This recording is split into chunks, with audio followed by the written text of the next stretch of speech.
আলাইকুম। আজ এক অদ্ভুত রেসিপি ট্রাই করলাম। তাই ভাবলাম আপনাদের সাথেও শেয়ার করি। আপনারা কেউ কি দেখেছেন? এটা কি বলেন তো? এটাকে বলে হচ্ছে সয়াবিন। আর আজকে আমি এটাই রান্না করব।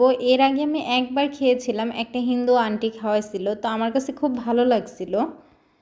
তারপরে অবশ্য আমি নিজেও রান্না করেছিলাম একবার ছোট একটা প্যাকেট নিয়ে এসে, কিন্তু রান্নাটা অত মজা হয়নি। পুরো তরকারিটাই আমার ফেলে দিতে হয়েছিল। তারপরে আমার জামাই কয়েকদিন আগে এটা আবার নিয়ে আসছে, তো ভাবলাম রান্না করি।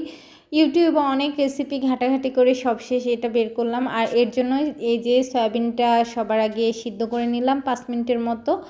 আর সিদ্ধ করার পরে এটা হচ্ছে একটু পানিটা চিপে নিলাম। আর এটার সাথে আমি মুরগির মাংস দিয়ে রান্না করব, যার কারণে মুরগির মাংসটা আমি আগে একটু ভেজে নিয়েছি তেলে। আর ওই তেলের মধ্যে এখন সয়াবিনটাও খুব ভালোভাবে ভেজে নিতে হবে। আর এইভাবে ভেজে নিলে এই সয়াবিনের আসল স্বাদটা পাওয়া যায়। ভাজাটাই মেন, এই ভাজাটা কিন্তু খুবই সুন্দর করে ভাজতে হবে। আর তারপর আমি এর সাথে একটু আলু অ্যাড করে দিব। আর এই যে দেখতেই পাচ্ছেন আমি মুরগির মাংসটা ভেজে নিয়েছি।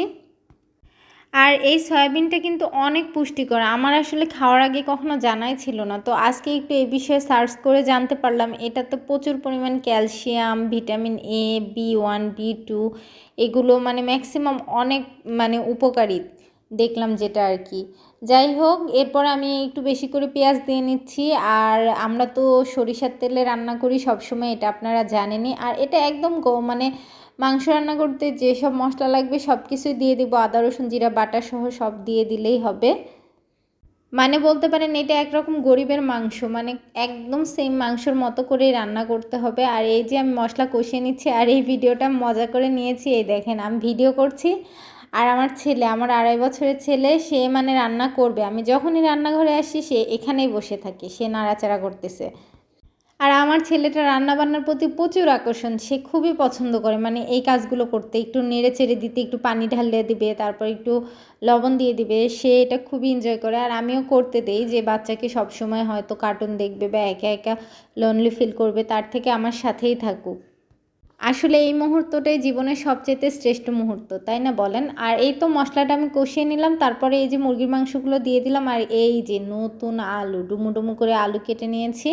আলুগুলো একটু বড় করেই কাটছি, আলুগুলো ভাজা দরকার ছিল, পরে একটু সময় কম ছিল দেখে আর ভাজি নাই। আর এরপরে এটাকে বেশ কিছুক্ষণ কষিয়ে নিব। আর কষানোর শেষের দিকে এই যে সয়াবিনগুলো দিয়ে দিলাম। এগুলো যেহেতু সিদ্ধ ছিল এর জন্য লাস্টের দিকেই দিয়েছি। আর এটা দিয়ে একটু 2-4 মিনিট কষানোর পরেই ঝোল দিয়ে দিব।